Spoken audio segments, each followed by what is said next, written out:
Halo, selamat pagi. Apa saja yang kalian kerjakan selama liburan hari ini? Tetap mengerjakan hal-hal yang baik, tetap semangat, menjaga kesehatan selalu, dan tentu saja semangat mengikuti firman Tuhan pada pagi hari ini. The Little Peacemaker.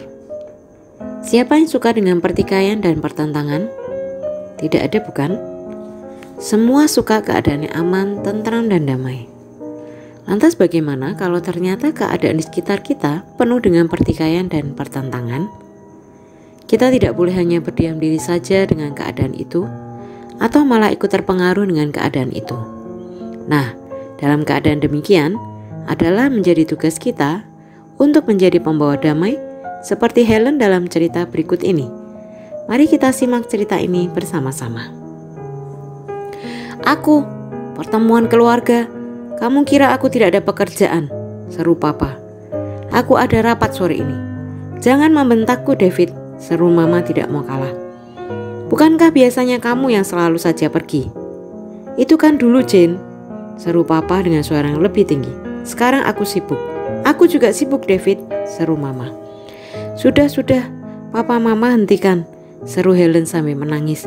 Ia menutup kedua telinganya dan berlari ke kamarnya. Lihat, kamu telah membuat Helen menangis lagi, seru Mama. Kamu yang memulainya duluan, seru Papa. Cukup, Ma, cukup, Pa. Jangan bertengkar lagi, bisik Helen pilu dari dalam kamar. Ia membenamkan wajahnya di bantal tempat tidurnya. Air matanya berlinang membasahi bantal itu. Di luar masih didengarnya Papa dan Mama melanjutkan pertikaian mereka. Ya Tuhan, kenapa begini jadinya? Helen tidak habis pikir. Dulu, Papa dan Mama rukun-rukun saja. Bagi Helen, mereka berdua adalah orang tua yang terbaik. Hanya saja semua berubah ketika Papa dipindah tugaskan ke luar kota. Mereka jadi jarang bertemu karena Papa cuma pulang 2 minggu sekali, atau malah kadang-kadang 1 bulan sekali. Itu pun jika Papa pulang, mereka pasti bertengkar, dan bertengkar lagi. Ketika istirahat, Helen sedang duduk menyendiri di kursi kelasnya, sementara teman-teman yang lain sedang bermain di luar. Ia memandangi kertas ulangan matematikanya. Dapat 5 lagi. Kenapa kamu tidak bermain bersama temanmu, Helen? Tanya ibu guru. Helen hanya menjawab dengan menggeleng. Bolehkah ibu duduk di sebelahmu? Dengan ragu-ragu Helen mengangguk. Ibu melihat ada sesuatu yang berbeda dari dirimu beberapa waktu terakhir ini. Dahulu nilaimu bagus-bagus, tapi akhir-akhir ini nilaimu berkurang. Ada apa, Helen? Apa ada sesuatu yang mengganggumu? Maukah kau menceritakannya kepada ibu? Beberapa saat lamanya Helen hanya diam sambil menunduk. Ketika kemudian ia mulai meneteskan air mata. Ia pun menceritakan masalahnya kepada ibu guru tentang hatinya yang sedih karena Papa dan Mama yang selalu bertengkar. Ibu guru merangkul pundaknya dan membiarkannya mencurahkan semua perasaannya.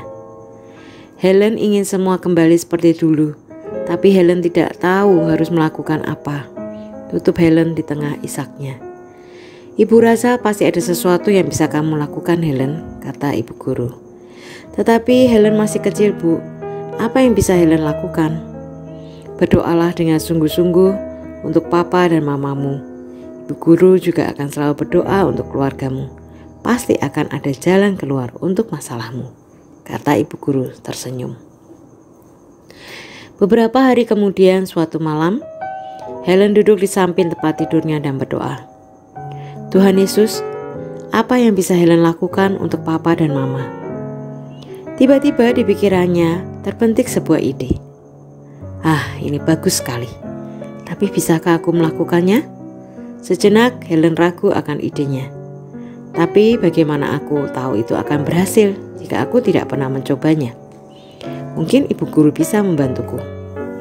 Oh, itu ide yang bagus sekali, Helen, kata ibu guru keesokan harinya saat Helen menyampaikan idenya.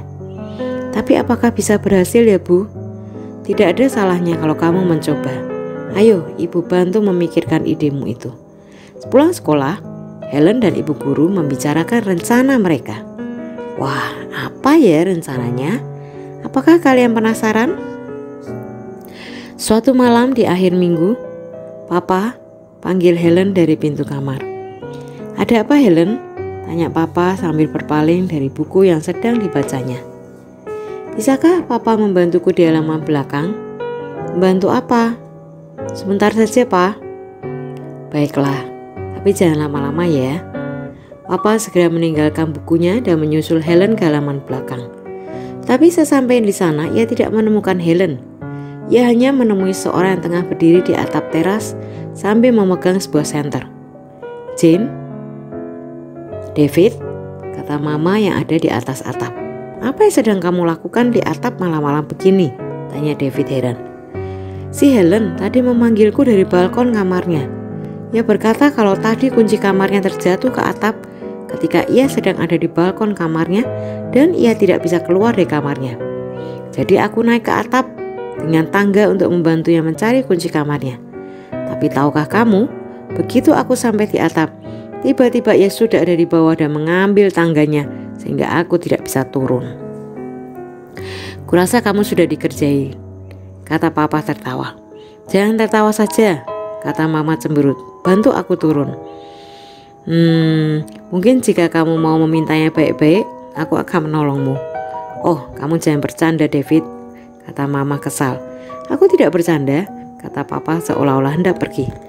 Oke, baiklah, kata Mama membelah nafas.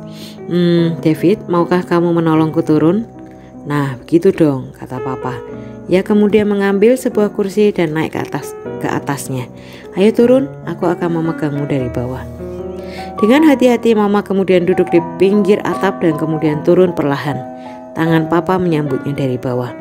Kamu sama beratnya dengan 10 tahun yang lalu, kata Papa tersenyum ketika Mama sudah berada di atas kursi bersamanya. 10 tahun lalu? Astaga David, inilah cara kita pertama kali bertemu. Tentu aku ingat, waktu itu kamu sedang membantu kucingmu turun dari atap rumah. Tapi kamu sendiri malah tidak berani turun sampai aku harus membantumu turun. Kukira kamu sudah lupa. Mana bisa aku lupa? Kamu terlihat sangat cantik di atas atap itu. Nah, mana anak nakal itu ya? Tanya Mama setelah mereka turun. Apakah kamu berpikir hal yang sama padaku? Ya, kupikir Helen telah merencanakan semua ini. Helen, keluarlah. Kami tahu kamu ada di sana. Dengan ragu-ragu Helen pun keluar dari balik semak-semak. Baju dan celananya kotor oleh tanah. Maafkan aku, Ma. Maafkan aku, Pa. Katanya mandang Mama dan Papa dengan berharap. Aku hanya ingin kalian kembali seperti dulu. Papa dan Mama diam dengan menunjuk ekspresi kesal. Tetapi kemudian mereka tersenyum. Helen pun menghambur ke pelukan mereka dan mereka berpelukan penuh haru. Kami tahu, Nak. Maafkan kami karena telah membuatmu sedih belakangan ini, kata Mama dengan air mata berlinang. Mungkin sulit bagimu memikirkannya, tetapi jujur, berat bagi kami kalau papamu harus bekerja di luar kota. Kami jarang berbincang-bincang. Itulah mengapa kami jadi sering salah paham dan bertengkar. Kalian tahu, aku bersedia saat ini juga keluar dari pekerjaanku demi kehangatan kita seperti yang dahulu. Benarkah, Pa? Ya, pekerjaan bisa dicari, tapi kalian adalah hal yang terpenting bagiku, kata Papa sambil tersenyum. Keesokan harinya, Bu Guru, panggil Helen. Dengan gembira Helen menceritakan semua yang terjadi tadi malam pada Ibu Guru. Terima kasih, Bu, kata Helen dengan senyum mengembang. Tanpa Ibu Guru, semua ini tidak akan terjadi. Tidak, Helen. Ibu yakin ini semua karena Tuhan telah menjawab doa dari hatimu yang tulus dan karena kamu mau dipakai olehnya untuk mendamaikan kedua orang tuamu. Kamu layak disebut pembawa damai. Bagus kan ceritanya? Di tengah pertikaian kedua orang tuanya, Helen memilih untuk tidak berdiam diri. Ia berdoa memohon pertolongan Tuhan untuk mendamaikan kedua orang tuanya. Bukan hanya berdoa, ia pun berusaha melakukan sesuatu. Ia bersedia dipakai menjadi seorang pembawa damai bagi keluarganya. Di dalam dunia ada begitu banyak pertentangan dan pertikaian. Entah itu di dalam keluarga, sekolah, maupun dalam masyarakat. Tuhan menginginkan anak-anaknya menjadi pembawa damai. Firman Tuhan dalam Matius 5 ayat 9 berkata, "Berbahagialah orang yang membawa damai, karena mereka akan disebut anak-anak Allah." Dunia ini membutuhkan pembawa-pembawa damai. Karena itulah, Bunda Teresa dalam salah satu doanya berkata, "Tuhan, Jadikanlah kami pembawa damai di mana ada pertikaian. Jadilah pembawa damai dimanapun kalian berada, anak-anak. Jangan pernah takut. Firman Tuhan berkata, jangan seorang pun menganggap engkau rendah karena engkau muda. Jadilah teladan bagi orang-orang percaya dalam perkataanmu, dalam tingkah lakumu, dalam kasihmu, dalam kesetiaanmu, dan dalam kesucianmu. 1 Timotius 4 ayat 12. Jika ada pertikaian, berdoalah bagi pihak-pihak yang bertikai. Mintalah Tuhan memberikan damai sejahtera di hati mereka. Bagaimanapun, damai berasal dari Tuhan. Seperti kata Yesaya 26 ayat 12. Ya Tuhan, Engkau akan menyediakan damai sejahtera bagi kami, sebab segala sesuatu yang kami kerjakan, Engkaulah yang melakukannya bagi kami. Selain itu, berusahalah untuk memperdamaikan, karena firman Tuhan juga berkata, sebab itu, marilah kita mengejar apa yang mendatangkan damai sejahtera dan yang berguna untuk saling membantu. Roma 14 ayat 19. Diambil dari rubrik masa kecil majalah Berita GKMI Juli 2011. Firman Tuhan hari ini mengingatkan pada kita untuk melakukan kebaikan pada semua orang di sekitarnya. Tuhan Yesus memberkati kita semua.